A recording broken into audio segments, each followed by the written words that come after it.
Bismillahirrahmanirrahim. Assalamualaikum warahmatullahi wabarakatuh.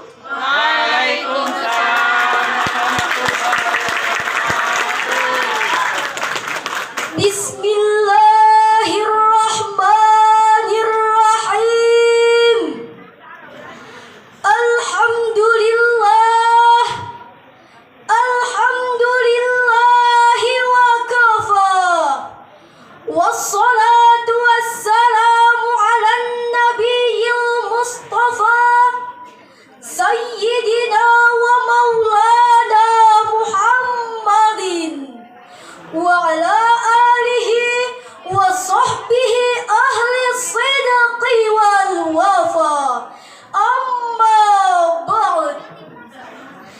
Yang kami muliakan Dewan Hakim yang arif dan bijaksana, yang kami hormati para peserta dan pecinta syarhil Quran, dan yang kami hormati bapak-bapak, ibu-ibu, serta hadirin yang insya Allah dirahmati Allah. Sarapan pagi dengan roti, bersiap-siap pergi bekerja. Sebelum masuk ke pembahasan inti, kami menyapa, apa kabar semua? Baik. Alhamdulillah. Ma'asyiral hadirin wal hadirat, rahimakumullah. Kemajuan dan teknologi informasi saat ini sangat menguntungkan bagi masyarakat. Perkembangan pesat saat ini hadirin sangat mengkhawatirkan apabila masyarakat tidak bisa menyikapinya dengan bijak. Ma'asyiral hadirin wal hadirat, rahimakumullah. Kemajuan teknologi dan informasi saat ini hadirin sangat mendorong perubahan budaya masyarakat. Teknologi di media sosial pun saat ini hadirin mengalami perkembangan yang sangat drastis. Dahulu mungkin hanya disampaikan dengan cara dari mulut ke mulut dan SMS, namun sekarang hadirin sudah mengalami perkembangan yang sangat pesat dengan hadirnya Facebook, WhatsApp, Instagram yang mulai mendominasi budaya masyarakat. Perkembangan pesat ini hadirin sangat mengkhawatirkan apabila masyarakat tidak bisa menyikapinya dengan bijak. Selain menjadi alat komunikasi modern, juga menjadi ajang pencarian uang dengan memunculkan berita hoax yang menghebohkan. Gaya jual media sosial pun akan semakin banyak memberikan keuntungan. Berita hoax ini hadirin tak lepas dari dukungan media massa, baik cetak maupun elektronik. Sebuah survei yang dilakukan oleh Masyarakat Telematika Indonesia pada tanggal 17 Februari 2022 melaporkan bahwa Indonesia merupakan salah satu negara yang memiliki masalah serius terkait dengan penyebaran berita hoax melalui media sosial. Dan hampir 40% isi media sosial adalah berita palsu.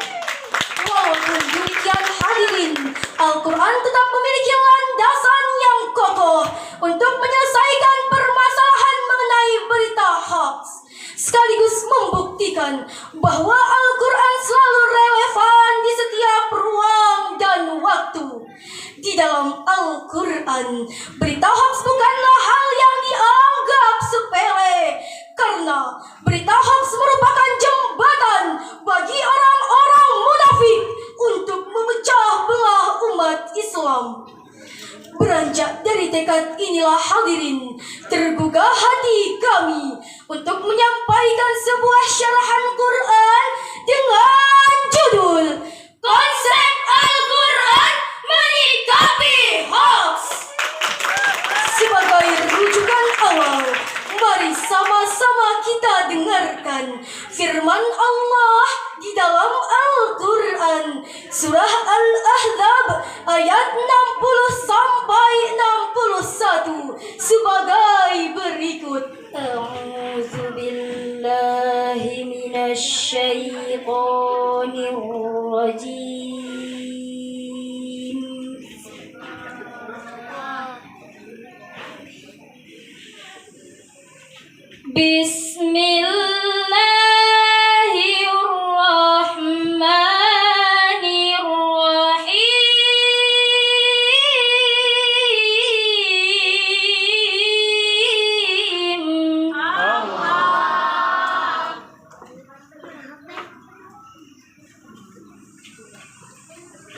La illam yantahil munafiquna walladzina fi qulubihim marad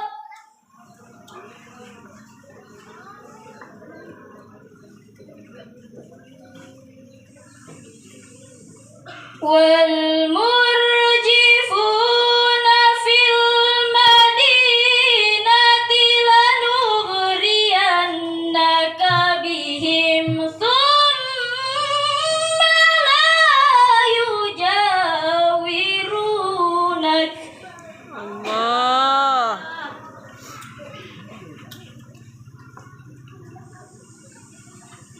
Lanughriyannaka bihim thumma la yujawirunaka fiha illa qalila. Allah.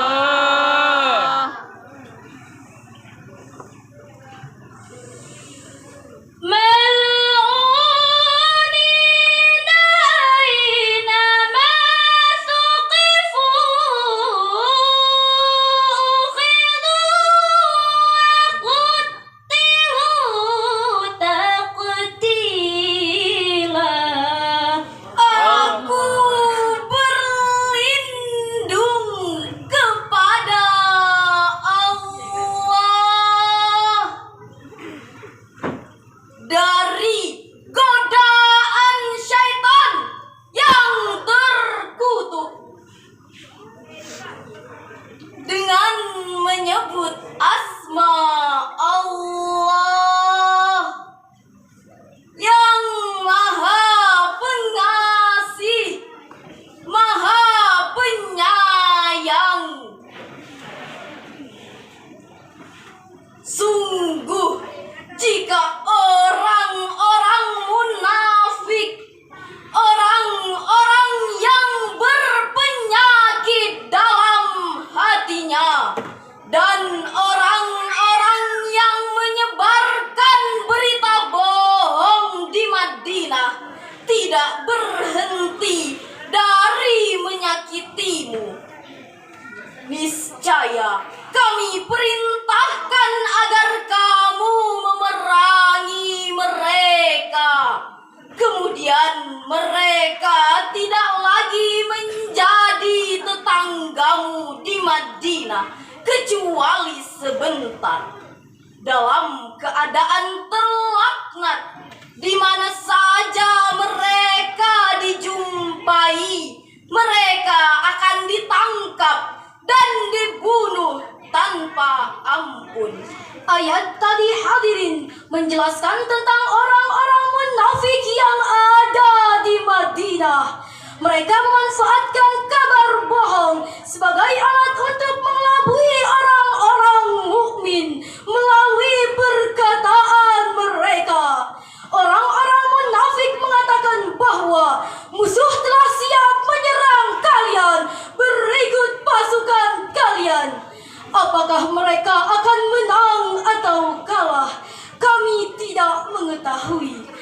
Tetapi Allah menjadikan orang-orang mukmin berkuasa atas orang-orang munafik. Lalu mereka tidak hidup berdampingan lagi dan mereka diusir dari kota Madinah. Demikianlah hadirin gambaran yang diberikan oleh Al-Quran mengenai orang-orang munafik yang menjadikan berita hoax sebagai alat untuk menghancurkan, menipu, atau membohongi orang-orang mukmin. Karena ketidaksadaran orang-orang munafik terhadap apa yang mereka lakukan atau dampak dari mereka kerjakan, sehingga menyebabkan mereka terusir dari kota Madinah. Pada dasarnya hadirin, dampak yang diterima oleh orang-orang munafik pada masa Rasulullah Sallallahu Alaihi Wasallam tak jauh berbeda dengan dampak yang diterima oleh pembuat dan penyebar hoax pada masa sekarang.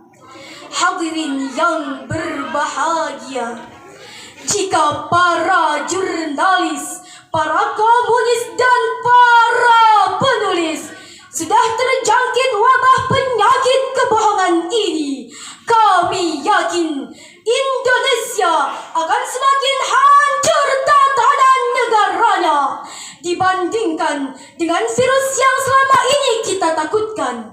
Mengapa demikian hadirin?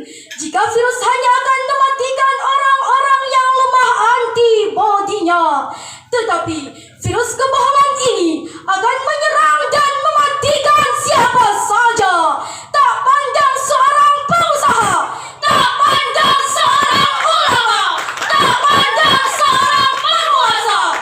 Jika mereka telah diposisikan bangsa oleh kejahatan media massa, pasti akan habis binasa oleh kekejaman para pendusta. Maka ingatlah dan ketahuilah, sungguh hal itu besar di sisi Allah, sebagaimana yang telah dijelaskan di dalam Al-Quran surah An-Nur ayat 15 sebagai berikut. Talaqawnahu bi'alsinatikum wa taquluna bi'afwahikum.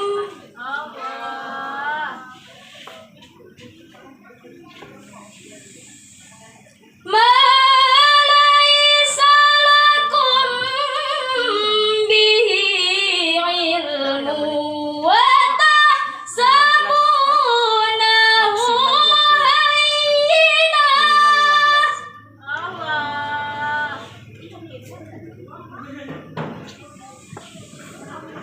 wa tahsabunahu hayyina wa huwa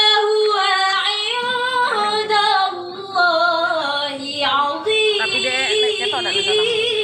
Awal. Agak beda kan kalimatnya.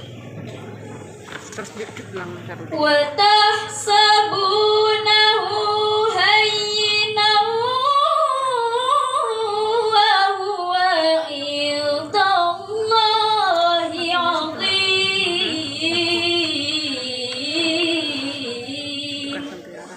Sadaqallahul azim.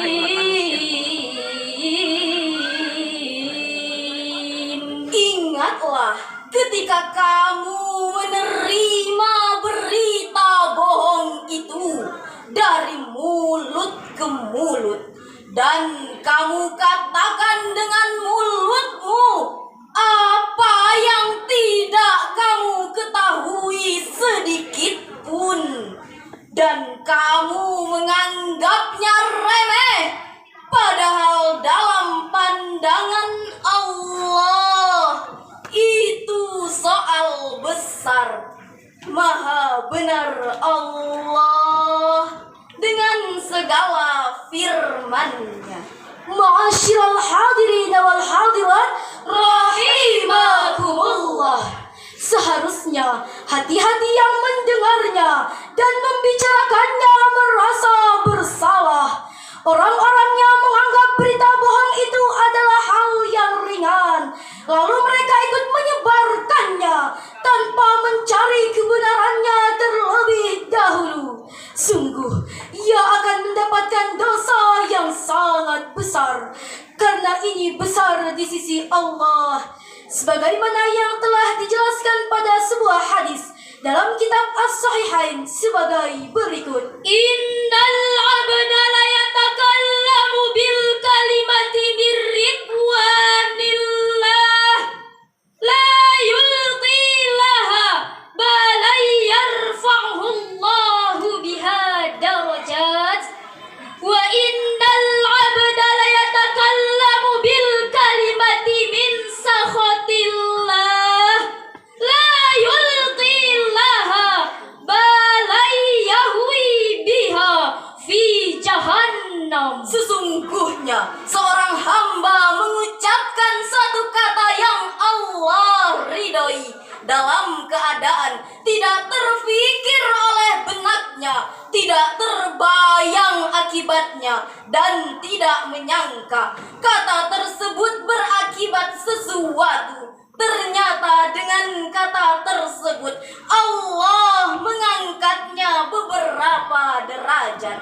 Dan sungguh seorang hamba mengucapkan suatu kata yang Allah murkai dalam keadaan tidak terfikir oleh benaknya, tidak terbayang akibatnya, dan tidak menyangka kata tersebut berakibat sesuatu. Ternyata karenanya Allah melemparkannya ke dalam neraka jahanam. Hadis riwayat Al-Bukhari. Sebagai seorang muslim, kita diperintahkan untuk meneliti sebuah kebenaran berita sebelum mempercayainya, apalagi menyebarkannya. Karena saat ini hadirin, banyak sekali berita atau informasi-informasi yang mengandung unsur hoax. Mengingat juga bahwa hoax merupakan salah satu alat yang dapat memicu ke arah fitnah, hebohan, perpecahan, bahkan dendam yang terus berlanjut. Wahai umat manusia, jangan engkau berdusta, karena itu berbahaya bagi hidup sesama. Jadilah insan mulia, taat pada agama, agar hidup bahagia dunia akhiratnya. Gadis cantik berselendang sutra, gelang dan antingnya berkilauan. Waspadalah berita yang ada, teliti dahulu sebelum disebarkan. Dari uraian yang kami sampaikan tadi hadirin, dapat ditarik kesimpulan bahwa konsep Al-Quran menyikapi hoax adalah dengan mengedepankan sikap jujur saat menerima berita dan selektif saat menyebarkan berita. Semoga Allah melindungi kita dari fitnah akhir zaman yang terdapat dari media sosial maupun media lainnya. Amin, amin.